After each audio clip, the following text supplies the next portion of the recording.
আমার তো মনে হয় আইসক্রিম বা কুলফি খাওয়ার না আছে আলাদা কোনো বয়স, না আছে আলাদা কোনো সময়। তাই যে কোনো সিজনে যখন তখন ছোট থেকে বড় সবাই কিন্তু আইসক্রিম হোক বা কুলফি হোক খেতে প্রচণ্ড ভালোবাসে।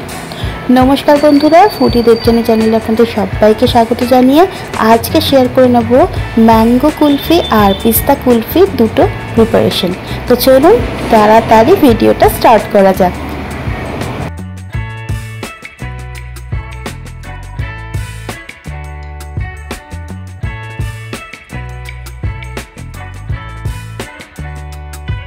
কুলফি বা আইসক্রিম যেটাই বলবেন কিনা, তার জন্য আমি এখানে নিয়ে নিয়েছি হাফ লিটার দুধ। আগে থেকে জাল দিয়ে রেখেছিলাম দুধটাকে। তারপরে দুটো আলাদা আলাদা বাটিতে আমি 2 হাতা করে দুধ তুলে রাখবো। কেন তুলে রাখছি সেটা এক্ষুনি দেখিয়ে দিচ্ছি। একটা গোল বাটি, একটা চৌকো বাটি নিয়েছি নিজের বোঝার সুবিধার জন্য, কারণ গুলিয়ে যেতে পারে। দুটো সলিউশন বা দুটো প্রিপারেশন আমি তৈরি করব। প্রথমেই চৌকো বাটিটা আমি তৈরি করব। এই যে দুধটা তুলে রাখা হয়েছিল, এর মধ্যে আমি দিয়ে দেব 2 টেবিল চামচ মতো কর্নফ্লাওয়ার। কর্নফ্লাওয়ারটা দুধে এই সময় দিয়ে দিচ্ছি, যেহেতু দুধটা একটু ঠান্ডা আছে।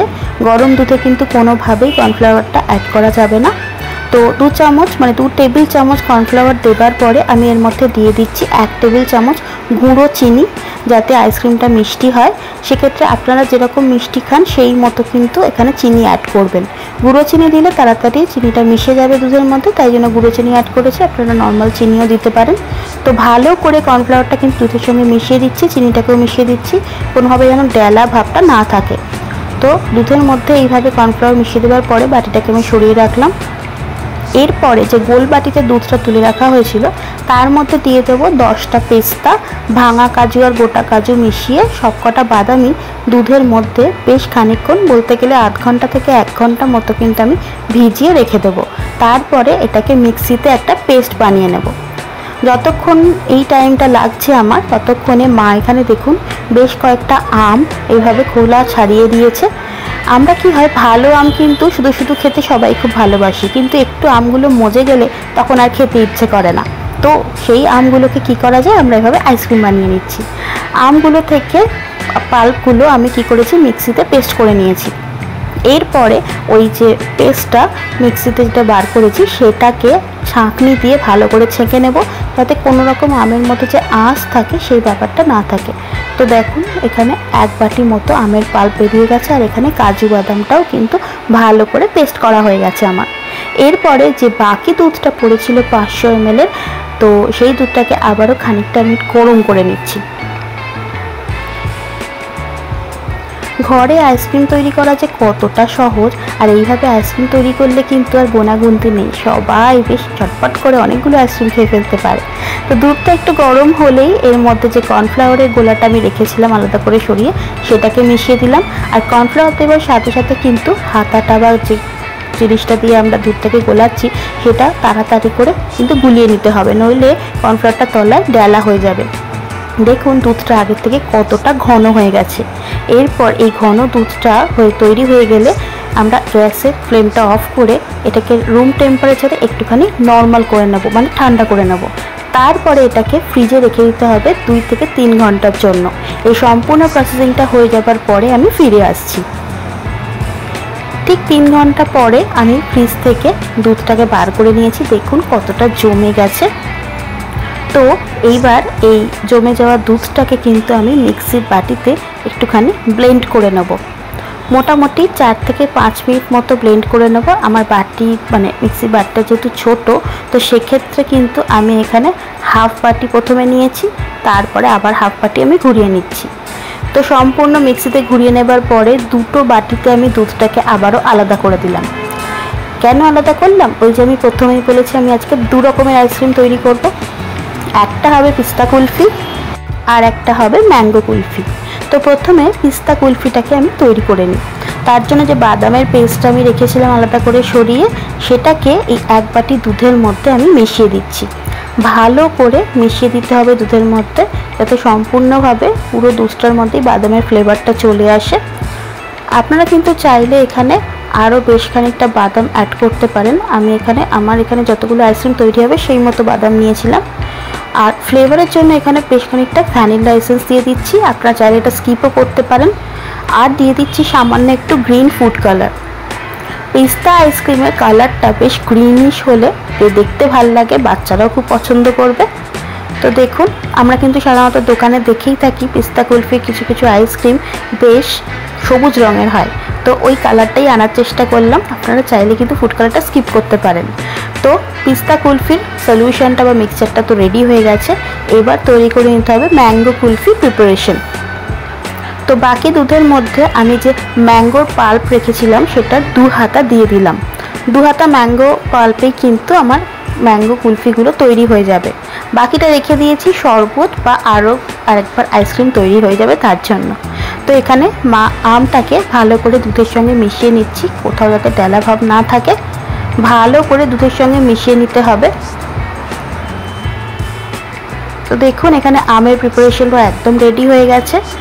আম আর ওদিকে পিস্তা দুটো সলিউশন যখন রেডি হয়ে যাবে তখন আমি এখানে নিয়ে নিচ্ছি ছোট ছোট যে চায়ের কাপগুলো হয় না, আমরা দোকানে বা বিয়ে বাড়িতে খেয়ে থাকি যে চায়ের কাপগুলো, সেগুলো নিয়েছি। আপনারা কিন্তু চাইলে এর থেকে এক সাইজ বড় বা অন্য কোনো ছোট পাত্র গ্লাসের মধ্যেও এগুলো করতে পারেন। আমি এখানে ছোট ছোট কাপ নিয়েছি কারণ আইসক্রিম হবে শুনে কিন্তু বাড়ির সব মেম্বাররাই মোটামুটি এক্সাইটেড, তাই আমাকে তো কোলাতে হবে না, সবাইকেই খুশি করতে হবে, তাই আমি ছোট ছোট কাপেই আইসক্রিমগুলো আজকে তৈরি করছি। তো প্রত্যেকটা কাপের মধ্যে এইভাবে হাতা করে আমি সলিউশনগুলো বা মিক্সচারগুলো তুলে তুলে ভরে দিচ্ছি।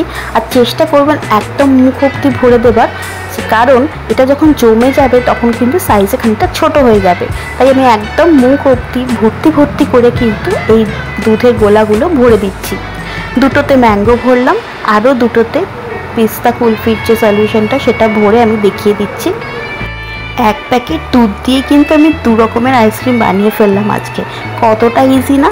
তোমরাও কিন্তু খুব সহজে বাড়িতে এটা তৈরি করে ফেলতে পারবে, আর আমাকে অবশ্যই কমেন্ট করে জানাবে। তো দেখুন এখানে 2 রকমের মিক্সচার কিন্তু এই কাপের মধ্যে ভরা হয়ে গেছে। এরপর একটা পলিথিনের প্যাকেট তো সবার বাড়িতেই থাকে, তো আমি সেরকম একটা প্যাকেটকে মোটামুটি ছোটো ছোটো টুকরো করে এইভাবে কেটে নিয়েছি, আর কাপের মুখগুলোকে এইভাবে আমি আটকে দেবো। একটা গার্ডার দিয়ে আমি এই প্লাস্টিক দিয়ে পুরো কভার করে দেবো, যাতে কোনোভাবে এর মধ্যে হাওয়া বা বাতাস না ঢোকে, কারণ হাওয়া বা বাতাস ঢুকলেই কিন্তু এর মধ্যে বরফের আস্তরণ পড়ে যাবে, আইসক্রিমটা তখন খেতে ভালো লাগবে না, আর জল মিশে গেলে কখনোই ভালোভাবে আইসক্রিম তৈরি হবে না। তো প্রত্যেকটা মুখ কিন্তু এইভাবে সিল করে দিতে হবে। প্রত্যেকটা কাপ এইভাবে সিল করে দেবার পরে একটা ছুরির সাহায্যে বা কাঁচির সাহায্যে প্রত্যেকটা প্লাস্টিকের মাঝখানটা একটু কেটে দিতে হবে, কারণ এখানে কিন্তু আমি দিয়ে দেবো একটা করে কাঠি। আইসক্রিমের যে কাঠিগুলো হয় আমরা দোকান থেকে যখন আইসক্রিম খাই তখন দিয়ে থাকে, তো আমি এরকমই কয়েকটা কাঠি কিন্তু জমিয়ে রেখেছিলাম বাড়িতে, তো সেইগুলোই আইসক্রিমের মধ্যে ঢুকিয়ে দিচ্ছি। প্রত্যেকটা আইসক্রিমের কাপের মধ্যে কাঠিগুলো ঢোকানো হয়ে গেছে। তো আমার কিন্তু এখানে ওই বাটির মধ্যে আরও খানিকটা করে মিক্সচার রয়েই গেছে। তো আইসক্রিম যখন আমরা বাইরে থেকে এনে খাই, কাপ আইসক্রিম খাই, তো ওই কাপগুলোকে ভালো করে ধুয়ে আমরা রেখে দিয়েছিলাম, তার মধ্যে বেশ খানিকটা করে সলিউশন কিন্তু আমরা ভরে দিচ্ছি। তো দেখুন এখানে ম্যাঙ্গো কাপ আইসক্রিম, তারপরে পিস্তা কাপ আইসক্রিমও কিন্তু আমরা তৈরি করে ফেলছি কত সহজে। বাচ্চারা যে যার অপশান অনুযায়ী খাবে, ইচ্ছে অনুযায়ী, কেউ কাঠি আইসক্রিম পছন্দ করে তো কেউ কাপ আইসক্রিম। তো ওর সবকটাকে বাটিকে আর কাপকে আমরা 8 ঘন্টা মতো ফ্রিজে রেখে দিয়েছিলাম। ঠিক 8 ঘন্টা পরে, বলতে গেলে 1 রাতি রেখে দিয়েছিলাম, তার পরের দিন আমি এই আইসক্রিমগুলো বার করছি। তো একদম তো তৈরি হয়েই গেছে, তো আর বলারই নয়, 1 রাতি যথেষ্ট আইসক্রিমগুলো তৈরি হওয়ার জন্য। তো এইভাবে আমি খুলে খুলে প্রত্যেকটা দেখিয়ে দিচ্ছি যে কত সুন্দর কুলফি আইসক্রিম তৈরি হয়েছে। আর প্রত্যেকটা খুলে ফেলার পরে আমি এখানে একটা ছোটো ডিশের মধ্যে আরও কয়েকটা পেস্তার দানা কুচি কুচি করে রেখেছিলাম।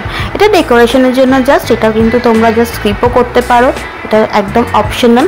আমার মনে হলো এইভাবে গায়ের মধ্যে পেস্তা দানাগুলো লাগিয়ে দিলে দেখতে বেশ অনেকটা মানে দোকানের আইসক্রিম যেরকম আমরা খাই সেরকম দেখতে হবে। এটা জাস্ট একটা ট্রাই করেছি, তোমরাও করতে পারো। আর কে কোথা থেকে আমার ভিডিওটা দেখছো অবশ্যই কিন্তু আমাকে কমেন্ট করে জানাবে, আমার কিন্তু খুব ভালো লাগবে সেটা জেনে। তো দেখো 2 রকমের কুলফি মানে একদম তৈরি হয়ে গেছে। এটা তো স্টিক আইসক্রিম বলতে পারো বা স্টিক কুলফি বলতে পারো। ঘরে কত ঝটপট মিনি মিনি একদম ছোটো ছোটো হয়েছে। আর এদিকে কাপগুলো তৈরি হয়ে গেছে। তো আজকের এই ম্যাঙ্গো কুলফি আর পিস্তা কুলফি বা বাটি আইসক্রিমগুলোর প্রিপারেশন কেমন লাগলো অবশ্যই কিন্তু আমাকে কমেন্ট করে জানাবে। লাইক কমেন্ট শেয়ার করতে একদম ভুলবে না। যারা আমার চ্যানেলটা ইউটিউব থেকে দেখছো তারা আমার চ্যানেলটাকে সাবস্ক্রাইব করে রেখো, আর যারা ফেসবুক থেকে দেখছো তারা আমার পেজটাকে ফলো করে রেখো। দেখো কত সুন্দর একদম দোকানের মতো ক্রিমি টেক্সচার একটা এসছে, দারুণ ইয়াম্মি লুক এসছে। তো আর দেরি নয়, আমরা তো আইসক্রিমগুলো খেয়ে ফেলছি, তোমরাও তাড়াতাড়ি ঝটপট বাড়িতে করে ফেলো। আজকের মতো চলি বন্ধুরা, আরও নতুন বা পুরোনো কোনো প্রিপারেশন নিয়ে খুব তাড়াতাড়ি তোমাদের কাছে হাজির হব। টাটা।